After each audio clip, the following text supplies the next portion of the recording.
தான் உங்களுடைய வாழ்க்கையில அந்த வல்லமை செயல்படும். அவருடைய வார்த்தையாகிய விதைக்கு எல்லா வல்லமையும் உண்டு.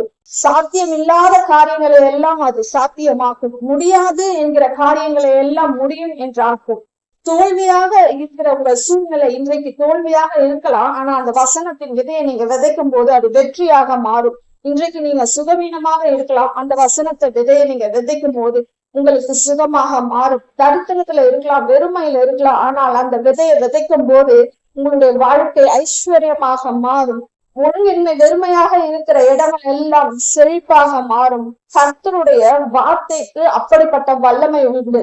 அவருடைய வல்லமையின் வசனத்தினால எல்லாவற்றையும் தாங்கி கொண்டிருக்கிறார். உங்களுடைய வார்த்தைக்காக தான் அவர் வேண்டிங்க. நீங்க உங்களை வார்த்தைய விதைச்சிங்கன்னு சொன்னா அவருடைய வல்லமை உள்ள வசனம் உங்களோடு கூட செயல்பட்டு உங்களுடைய வாழ்க்கையில அது வெற்றியை தரும்.